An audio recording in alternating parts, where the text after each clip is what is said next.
নমস্কার বন্ধুগণ, welcome back to motor refined. আমি আপনাদের হোস্ট অ্যান্ড দোস্ত অরিন্দম ঘোষ, আর আজকে আপনাদের জন্য নিয়ে চলে এসেছি অল নিউ 2025 ইয়ামাহা এক্সএসআর 155। আর টানেল থাম্বনেল থেকে আপনারা অলরেডি বুঝে নিয়েছেন, ভিডিওতে আপনাদের সাথে এই নতুন বাইকটার একটা ডিটেল রাইড রিভিউ শেয়ার করব। আর শুধুমাত্র রাইড এক্সপিরিয়েন্সই নয়, কোম্পানি এখানে কি অফার করেছে আর এর MT-15 R15 এর যে সিবলিং সেটার থেকে এটা কতটা different, feature specification, mileage, price কত পে করতে হবে, গ্রাউন্ড ক্লিয়ারেন্স রেটে ডিবেট চলছে সেটাও আপনাদেরকে বলবো কতটা ঠিক কতটা ভুল। আর তার সাথে এর যে কম্পিটিশন, ধরুন হান্টার হোক বা রনিন, তার সাথেও কম্পেয়ার করে দেখবো এই বাইকটা কেনা আপনাদের জন্য কতটা ভালো হতে পারে। তবে আপনাদের প্রথমে বলে দিই, বাইকটা কিনে রিভিউ করছি, সো যেটা আমার অ্যাকচুয়াল ফিল সেটা আপনাদের পর্যন্ত পৌঁছে দেবো। কিন্তু যদি আপনি ওয়েস্ট বেঙ্গলের কৃষ্ণনগর বা রানাঘাট সাইডে থাকেন, হুইল মুভার্সকে আপনি কন্ট্যাক্ট করতে পারেন, শোরুমকে, যদি আপনি এখানে ইয়ামাহা নতুন এক্সএসআরটাকে কিনতে চান। কন্ট্যাক্ট ডিটেলস আপনারা এখানে কিন্তু দেখে নিয়েছেন আপনি নিজের স্ক্রিনে। চলুন তবে দেরি না করে শুরু করা যাক বন্ধুগণ। তবে ওয়াক অ্যারাউন্ড দিয়ে রিভিউটা শুরু করবো। সব থেকে প্রথমে কিটা আপনাদের দেখায় MT-15 R15 এর মতনই। আর এখানেও দেখুন এই যে ট্যাঙ্ক মডেল কিস্লট, এটাও কিন্তু আপনারা আগের মতনই পাচ্ছেন, এখানেও কিন্তু কোনো রকমের চেঞ্জ হয়নি। আর দেখুন বাইকটা কিনে রিভিউ করছি, সো এক্স্যাক্টলি আমি যেটা ফিল করছি না বাইকটার সাথে, সেটা আমি আপনাদের পর্যন্ত এখানে পৌঁছে দেবো। সব থেকে প্রথমে কালারের ব্যাপারটা যদি বলি, এখানে আপনি বলতে পারেন সিলভার কালার পাচ্ছেন, তার বাদে আপনি এখানে রেড পাবেন, দেন গ্রিন পাবেন, অ্যান্ড দেন আপনি ব্লু কালার পাবেন। Blue colour is the only colour যেখানে আপনি কিন্তু এই বলতে পারেন যে USD, ওটা আপনি গোল্ডেন কালারে পাবেন, ঠিক আছে।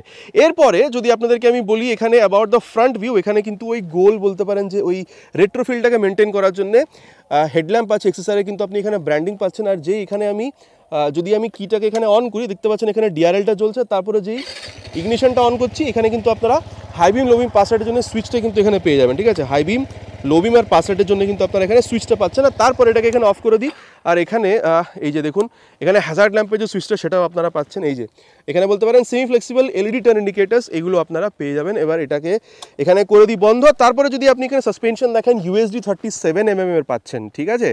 আর যদি হান্টারে দেখেন, ওখানে আপনি টেলিস্কোপিক ফোক পাবেন, আর রনিনে দেখলে ওখানে কিন্তু আবার আপনি USD 41mm এর পাবেন। আর এখানে টায়ার যদি দেখেন আগের মতন, এখনও MT-15 R15 এর মতো বলতে পারেন 100/80 সেকশনের tyre with 17 inches of alloy wheel, এখানে কোনো চেঞ্জ হয়নি MT-15 বা R15 এর থেকে। কিন্তু হ্যাঁ, যদি আপনি হান্টার বা যদি আপনি রনিন দেখেন, মোটামুটি সেম টায়ার সেটআপ আপনারা ওখানেও পাবেন।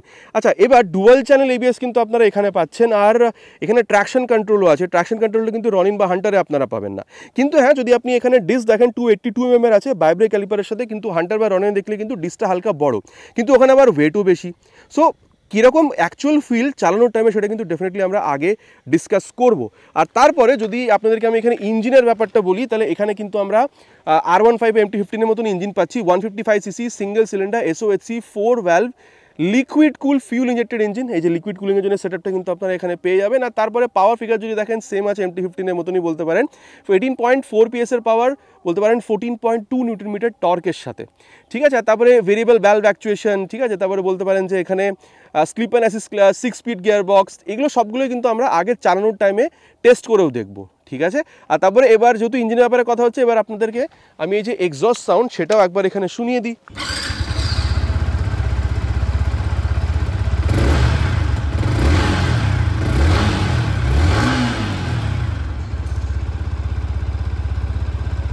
আওয়াজটা আপনারা শুনেছেন, কীরকম লেগেছে নিচে কিন্তু কমেন্ট করে প্লিজ জানাবেন। না তারপর এখানে যদি আপনি ফুটরেস বাইক ব্রেক লেভেলের কোয়ালিটি দেখেন, আবার বলবো MT-15 R15 এর মতো।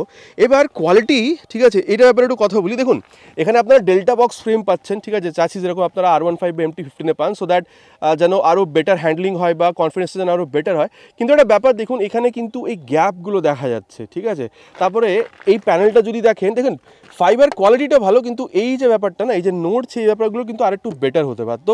তারপর এখানে যদি দেখেন, এই যে এই জিনিসগুলো কিন্তু আরেকটু বেটার হতে পারতো, ঠিক আছে। দেখুন বাইকটা নিজে, সো যেটা আমার ফিল হচ্ছে সেটা আপনাদের পর্যন্ত পৌঁছে দেওয়ার চেষ্টা করছি। এবার যদি রিয়ারের ব্যাপারটা বলি, দেখুন সুন্দর কিন্তু এখানে ওই বলতে পারেন রেট্রো ফিল মেনটেন করার জন্য এখানে যে টেল ল্যাম্প, সুন্দর টেল ল্যাম্প দেওয়া আছে, এটার ব্যাপারে কোনো কথাই হবে না। আর তার সাথে ফ্রন্টের মতন রিয়ারেও কিন্তু এখানে বলতে পারেন LED টার্ন ইন্ডিকেটারই আপনি পাবেন। কিন্তু একটা জিনিস দেখুন, যদি পেছনে এমন কেউ বসে যে একটু হেলদি, সে যদি পেছনে এখানে বসে, এই জিনিসটা কিন্তু ক্ষতি হতে পারে। সো এখানে আমার মনে হয় এই জিনিসটার সাথে বলতে পারেন এখানে আরেকটা গ্র্যাব হ্যান্ডেল দেওয়ার কিন্তু একটা প্রয়োজন ছিল। এবার গ্র্যাব হ্যান্ডেল আপনাকে কিনে লাগাতে হবে, ঠিক আছে। আর তার সাথে ব্যাকরেস যদি না থাকে, তাহলে কিন্তু এটার ক্ষতি হতে পারে যদি হেলদি কেউ এখানে যদি পেছনে বসে, তবে, ঠিক আছে। সো দেখুন যেটা আমার ফিল হচ্ছে সেটা আপনাদের পর্যন্ত আমি পৌঁছে দিচ্ছি, ঠিক আছে। বাইকটা কিনে রিভিউ করছি, সো মানে কোনো রকমের কোনো অসুবিধা হওয়ার কোনো কথা নেই। আর দেখুন এখানে টায়ার যদি দেখেন MT-15R15 মতন 140/70 সেকশনে with 17 inches of alloy wheel, ঠিক আছে। আর যদি আপনি রনিন বা যদি হান্টারের থেকে মেলান, রনিনে 130 সেকশন আছে, কিন্তু হান্টারে আবার মোটামুটি এরকমই আপনি টায়ার পাবেন। আচ্ছা, এবার এখানে ট্রাকশন কন্ট্রোল, ABS দুটোই আপনারা পাবেন। ট্রাকশন কন্ট্রোল দুটোতেই নেই, রনিন বা হান্টারে অলরেডি আপনাদের বলেছি। আর এখানে 220 mm ডিস্ক কিন্তু আপনারা পাবেন। আর আবার যদি দেখেন হান্টার বা রনিনে কিন্তু ডিস্কের সাইজ এখান থেকে বড়, কিন্তু আবার বলবো ওখানে কিন্তু ওই দুটো বাইকে কিন্তু ওয়েটও বেশি। সো কীরকম অ্যাকচুয়াল ফিল সেটা আমরা চালানোর টাইমে দেখবো। আর তারপরে যদি দেখেন সাসপেনশন কিন্তু এখানে এই বলতে পারেন যে MT-15 মতন ক্যারি করা হয়েছে মোনোশক সাসপেনশন। আর তারপরে যদি অন্যান্য কোয়ালিটি জিনিসগুলো দেখেন, জিনিসগুলো কিন্তু ভালোই, খুব একটা খারাপ না। যেখানে আমার মানে মনে হয়েছে যে কোয়ালিটি আরও বেটার হতে পারতো, সেটা কিন্তু আপনাদেরকে আমি বলে দিলাম।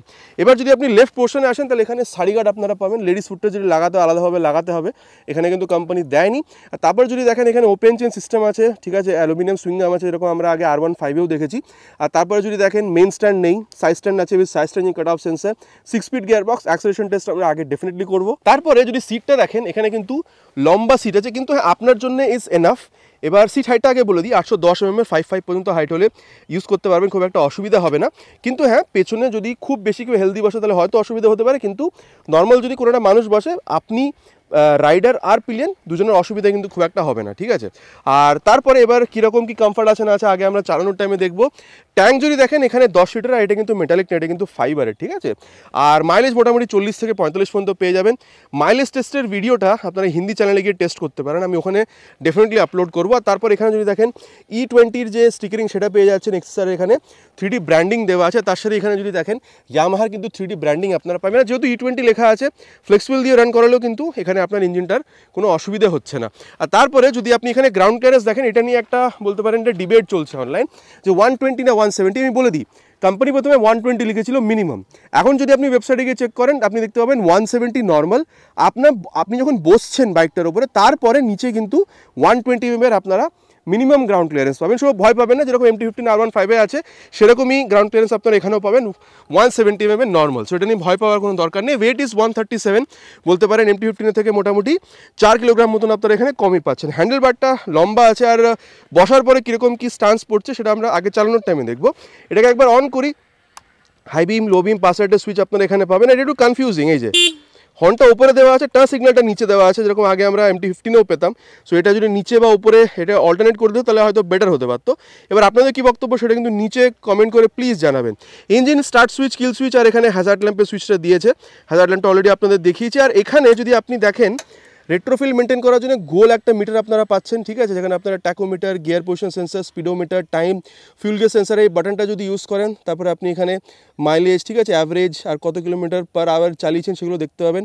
ট্র্যাকশন কন্ট্রোল কোম্পানি এখানে দিয়েছে ফর বেটার সেফটি, এটাকে অফ না করাই উচিত। আর অফ করতে চাইলে এখানে আপনি লং প্রেস করলে এটা অফ হয়ে যাবে। আর তারপরে দেখতে পাচ্ছেন ওডোমিটার, ট্রিপে, ট্রিপ 1, ট্রিপ 2 আর ট্রিপ F আপনি এখানে পাবেন। টাইমটাও কিন্তু এখানে দেখিয়ে দিচ্ছে। তারপরে যদি এখানে ইয়ামাহার রাইড কানেক্ট অ্যাপটাকে মোবাইলে ডাউনলোড ইনস্টল করে, ওয়াই কানেক্ট অ্যাপ বলতে পারেন, ওয়াই কানেক্ট অ্যাপটাকে মোবাইলে ডাউনলোড ইনস্টল করে থ্রু ব্লুটুথ যদি এটার সাথে কানেক্ট করেন, টাইমার ন্যাভিগেশনটা ডিরেক্টলি ইউজ করতে পারবেন না, কিন্তু কল, SMS অ্যালার্টটা কিন্তু আপনাকে এখানে দেখিয়ে দেবে। সো ব্লুটুথ কানেক্টিভিটিও কিন্তু এখানে আছে। আর তারপরে যদি এখানে আপনি এই মিররটা দেখেন, যথেষ্ট ভালো কিন্তু আপনাকে এখানে রিয়ার ভিউ দিচ্ছে। এবার এটার ব্যাপারে আমরা আগে চালানোর টাইমে আরও বেটারভাবে এটাকে বোঝার চেষ্টা করবো। আর এবার যদি প্রাইসের ব্যাপারটা বলি, দেখুন এটা ইটস ভেরি ইন্টারেস্টিং। যদি আপনি দেখেন ইন্ডিয়াতে ইন্ট্রোডাক্টরি প্রাইস বলছে এক্স-শোরুমের 1,50,000, 1.5 লাখ টাকা পর্যন্ত। এবার এই প্রাইসে, ঠিক আছে, অন রোড কত হতে পারে ইন্ডিয়াতে 1,75,000 থেকে 1,85,000 পর্যন্ত। দিল্লি সাইডে গেলে 1,75,000, 1,76,000 পেয়ে যাবেন। ইনফ্যাক্ট যদি আপনি এখানে ওয়েস্ট বেঙ্গলেও আসেন, আমি যে প্রাইসটা দিয়ে কিনেছি 1,81,000 বলতে পারেন। আর যদি আপনি কলকাতার দিকে যান, ঠিক আছে, কৃষ্ণগড়ে এই প্রাইসে দিয়ে কিনেছি বলতে পারেন রানাঘাট থেকে, কিন্তু কলকাতাতে গেলে আবার 1,85,000 হয়ে যাচ্ছে। দেখুন আমি ব্যাপারটা আপনাদের বলি, কিছুটা তো ডিলার বাড়াচ্ছে, আর কিছুটা বলতে পারেন এই RTO ইন্স্যুরেন্স এই প্রাইসের জন্য আলাদা হয়ে যাচ্ছে। কিন্তু হ্যাঁ, মোটামুটি 1,75,000 থেকে 1,85,000-এর মধ্যে কিন্তু এটা আপনি অন রোড ওয়েস্ট বেঙ্গল হোক বা বলতে পারেন অল ওভার ইন্ডিয়া হোক, আপনি কিন্তু দেখতে পেয়ে যাবেন। মোটামুটি দেখুন কি আছে না আছে বাইকটার মধ্যে ডিসকাস হয়ে গেছে। চলুন তবে যাওয়া যাক রাইড অ্যান্ড দেন দেখি যে ওভারঅল বাইকটা চালানোর টাইমে আপনাকে কীরকম ফিল দিতে পারে। তো বন্ধুগণ এবার রাইড রিভিউটা স্টার্ট করা যাক of this all new 2025 Yamaha XSR 155 এর। সিটে যখন বসছেন মোটামুটি 810 mm সিট হাইট অলরেডি আপনাদেরকে বলেছি। আপনার হাইট যদি 5.6 পর্যন্ত না হয় তাহলে টিপটাও বেশি করতে হবে। আর দেখুন এখানে রেয়ার ফিটেড ফুটপেক, দেখুন আমার হাইট ইজ ক্লোজ টু 6, আমাকে কিন্তু খুব বেশি ঝুঁকতে হচ্ছে না, তার মানে এরকম না যে ঝুঁকতে হচ্ছে না, হচ্ছে কিন্তু একদমই কম। আর হ্যান্ডেলবারটা যেহেতু যথেষ্ট চওড়া, ঠিক আছে, যথেষ্ট ভালো একটা কমফোর্টেবল আপনি ওই রাইডার পজিশনটা পাচ্ছেন। আর সিট যদি দেখেন ইজ কোয়াইট কমফোর্টেবল, সফট না হার্ড না। আর আপনার জন্য স্পেস আছে, পিলিয়নের জন্য আছে, কিন্তু আমি বলবো পিলিয়ন পেছনে যদি হালকা পাতলা কেউ বসে বেটার হবে, যতক্ষণ আপনি ওখানে গ্র্যাব হ্যান্ডেলটা না লাগাচ্ছেন। গ্র্যাব হ্যান্ডেল না লাগিয়ে যদি পেছনে কেউ ভারী ওয়েলকাম লোক বসে তাহলে কিন্তু প্রবলেম হতে পারে, যেটা আমার ট্রু এক্সপিরিয়েন্স, সেটা আপনাদের পর্যন্ত আমি এখানে পৌঁছে দিলাম। আর তবে চলুন এবার আর দেরি না করে শুরু করা যাক। ক্যামেরাটা কি এখানে রোল হচ্ছে? হ্যাঁ, camera is rolling. Let's start. First gear, second gear, third gear. দেখুন মোটামুটি পাওয়ার টর্কে আপনার এখানে খুব একটা প্রবলেম মনে হবে না। আর এখানে কিন্তু স্লিপার ক্লাচ আছে, চলুন তবে সেটাও আপনাদেরকে একবার এখানে টেস্ট করে দেখিয়ে দিই। মোটামুটি এটাকে 70-এর কাছে নিয়ে গিয়ে এই যে 4 থেকে 3 থেকে 2, আর দেখতেই পাচ্ছেন কতটা এখানে আরপিএম এখানে ইনক্রিজ করেছে, কিন্তু কোনো রকমের রিয়ার টায়ার লক, রিয়ার টায়ার স্লিপ, ওই জিনিসগুলো কিন্তু আপনার এখানে হচ্ছে না। সো স্লিপার অ্যাসিস্ট ক্লাচ যথেষ্ট ভালোভাবে কিন্তু এখানে কাজ করছে। আর স্লিপার ক্লাচ যেহেতু আছে অ্যাসিস্টের জন্য, এখানে এই যে বলতে পারেন ক্লাচটা ওটাও যথেষ্ট সফট আপনার ফিল হবে। কিন্তু হ্যাঁ, যদি গিয়ার শিফটিংটা দেখেন হালকা একটা এফোর্টের সাথে কিন্তু আপ বা ডাউন শিফট হচ্ছে। সো হালকা এফোর্ট আপনাকে দিতে হবে আপ বা বলতে পারেন ডাউন শিফট করার জন্যে, ঠিক আছে। আর যেহেতু এবার কথা হচ্ছে ক্লাচ, গিয়ার বা বলতে পারেন স্লিপার ক্লাচের ব্যাপারে, চলুন তবে অ্যাক্সেলারেশন টেস্টটা কমপ্লিট করা যাক, তারপর এটার যে পারফরমেন্স সেটার ব্যাপারে আগে কথা হবে। Will release the clutch very slow, otherwise wheel ही हो सकता है। सो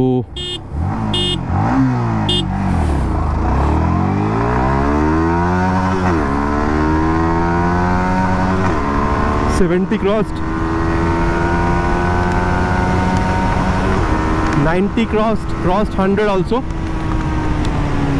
বন্ধুগণ দেখুন, যদি আপনি এখানে ভাইব্রেশনের ব্যাপারটা দেখেন, ইনফ্যাক্ট 100-105 পর্যন্ত যে খুব বেশি বহে যাচ্ছে সেটা নয়। ইনফ্যাক্ট আমি এখানে 4th গিয়ারে শিফট করেছি, হালকা একটু বহে যাচ্ছিলো, কিন্তু 5th গিয়ারে দিয়ে যদি আপনি 100 পর্যন্ত টানেন খুব একটা আপনি কিন্তু স্পিডে এখানে অসুবিধা বুঝতে পারবেন না, ঠিক আছে।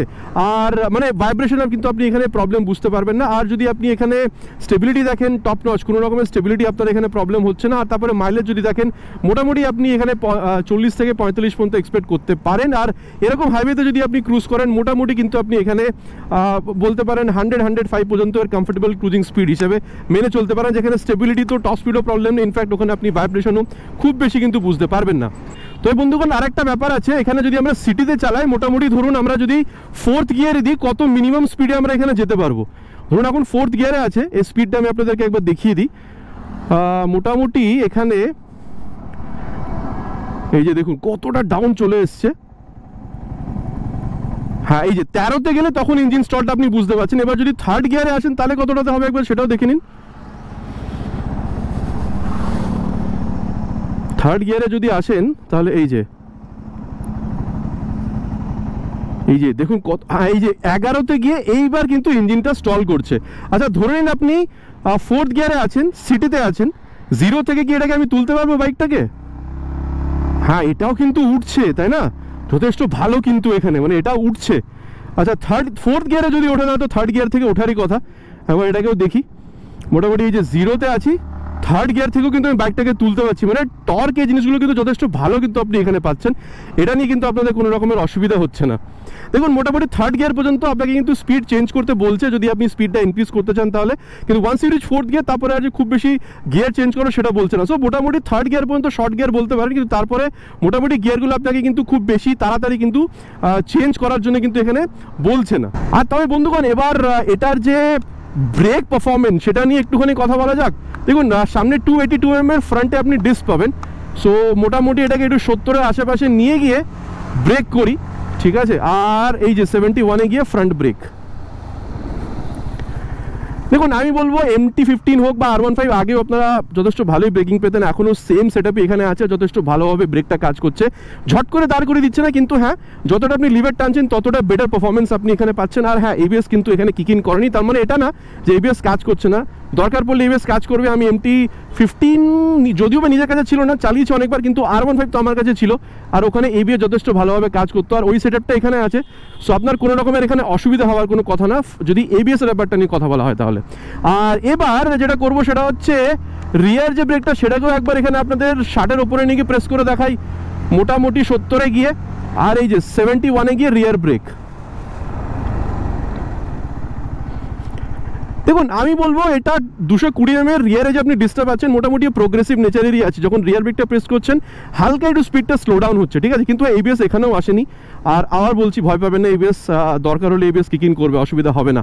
কিন্তু হ্যাঁ, বেস্ট ব্রেকিং হচ্ছে রিয়ারের সাথে সাথে ফ্রন্টটাকে করা, ঠিক আছে। সো সেটাও চলুন একবার করে দেখি। মোটামুটি 70-তে গিয়ে 71-এ গিয়ে রিয়ার উইথ ফ্রন্ট। সো বলবো দেখুন ব্রেকিং আপনি কিন্তু এখানে যথেষ্ট ভালো পাচ্ছেন, ওভারঅল ব্রেকিং। আর মোটামুটি MT-15-এ যেরকম আপনি একটা এক্সপিরিয়েন্স পেতেন ব্রেকিং, সেরকমই আছে। আর MT-15 বা R15-এর ওয়েটে তো খুব একটা তফাৎ নেই, ওখান থেকে এখানে মোটামুটি 4-5 কিলো ওয়েট আপনার বাইকে কমই আছে। সো ডেফিনেটলি আপনি একটা ভালো ব্রেকিং এক্সপিরিয়েন্স কিন্তু এখানে পাচ্ছেন, সেটা নিয়ে কিন্তু কোনো রকমের কোনো কথাই হবে না। আর এবার বলবো হ্যান্ডলিং নিয়ে কথা। আর এইরকম যখন আপনি করছেন, আপনি এতটা লিন করার পরেও কিন্তু গাড়িটা যথেষ্ট ভালোভাবে আপনাকে কনফিডেন্স দিচ্ছে। মানে ওই ডেল্টা বক্স ফ্রেম আর এখানে সাসপেনশন সেট আপ, ইউএসডি হোক বা মনোশক, এর জন্য কিন্তু কর্নারিং এক্সপিরিয়েন্স আপনি যথেষ্ট ভালো পাচ্ছেন। ফ্রন্ট হোক বা রিয়ার, আপনি সাসপেনশন কিন্তু একটু স্টিফ সাইডেই পাবেন। আর দেখুন high speed, top speed, cornering, straight line stability যথেষ্ট ভালো। অলরেডি বলেছি আপনাদেরকে অ্যাক্সেলারেশন টেস্ট করার টাইমে। কিন্তু যদি আপনি গাড্ডাতে যান সেখানে কিন্তু আপনাকে ঝটকাটা নিতে হবে। চলুন তবে সেটাও আপনাদেরকে একবার আমি দেখিয়ে দিই কীরকম ব্যাপারটা আছে। দেখুন অন রোড পারফরমেন্স তো সাসপেনশনে যথেষ্ট ভালো, কিন্তু এইরকম যদি উবার খাবার গাড্ডা, গাড্ডাওয়ালা রাস্তা দিয়ে যদি যান, ঠিক আছে, এই যে ধরুন এরকম ওর ভেতর দিয়ে আমি যাই যেখানে গাড্ডাটা আছে, এইরকম রাস্তা দিয়ে যদি যান ফর শিওর আপনাকে কিন্তু ঝটকা নিতে হবে, ঠিক আছে। মানে আপনার কোমরে হাতে এইগুলো কিন্তু ঝটকা আপনাকে নিতে হচ্ছে, ঠিক আছে। এই দেখুন এই গাড্ডাগুলোর ওপর দিয়ে যাবো, এই যে আমার আওয়াজ থেকে কিন্তু বুঝতে পারছেন। আর এখানে দেখুন এখানে একদম কন্টিনিউয়াস ওই পাথর এগুলো ফেলা আছে নতুন রাস্তা তৈরি করার জন্যে, আর এখানে কিন্তু ঝটকা লাগছে, এটা কিন্তু ফর শিওর। তবে বন্ধুগণ সাসপেনশনের ব্যাপারটা দেখে নিয়েছি, আর এবার ওভারঅল ফিল সেটার ব্যাপারে কথা বলবো। এরকম যখন আপনি করছেন 137 কিলোগ্রাম, পেপারে যেরকম আপনার হালকা মনে হচ্ছে দেখতে, সেরকম হালকা কিন্তু চালাতেও, কিন্তু তার মানে কি এটা যে স্টেবিলিটি কোনো প্রবলেম হচ্ছে হালকা বলে? একদমই না। স্টেবিলিটি কিন্তু কোনো রকমের কোনো প্রবলেম আপনি এখানে পাচ্ছেন না। সো স্টেবিলিটি নিয়ে কোনো কথা হবে না। আর হালকা যেহেতু আপনার ইনিশিয়াল অ্যাক্সেলারেশনটা বেটার করতেও হালকা ওয়েটের জন্য হেল্প হচ্ছে।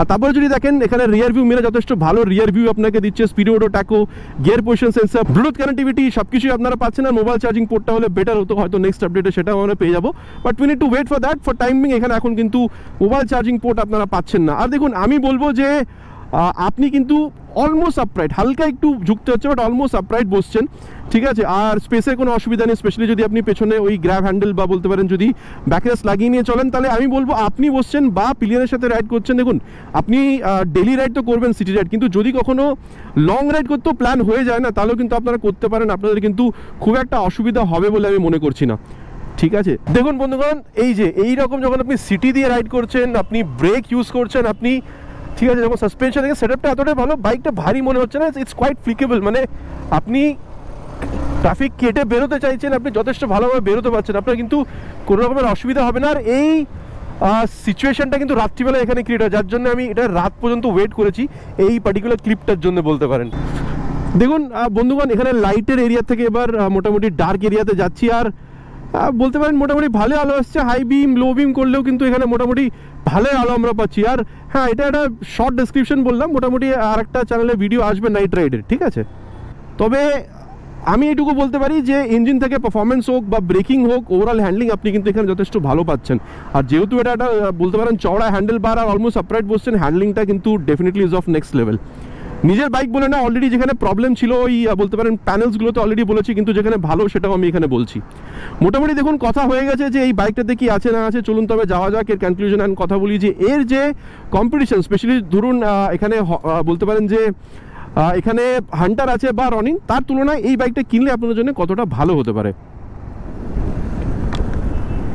তো বন্ধুগণ এবার কনক্লুশনের ব্যাপারটা কথা বলা যাক যে বাইকটা কেনা আপনার জন্য কতটা ঠিক হবে। দেখুন কম্পিটিশনে যদি দেখেন R15কে আনবো না, অনেকটা স্পোর্টি, প্রাইসও বেশি, কিন্তু হ্যাঁ স্পোর্টি ফিল আপনি MT-15ও পাবেন, কিন্তু প্রাইস যদি দেখেন এখানে 15 থেকে 20 হাজার টাকা আপনি কম পে করছেন। আর দেখুন স্পোর্টি লুক বাদে কিন্তু MT-15 এর এখানে খুব একটা তফাৎ নেই। আপনি চাসি দেখছেন, ইঞ্জিন, মাইলেজ, পাওয়ার, টর্ক, চাকা, ঠিক আছে, দেন আপনি সেফটি বা আপনি ব্রেকিং দেখেন, সব কিছু কিন্তু MT-15 মতন এখানে পাবেন।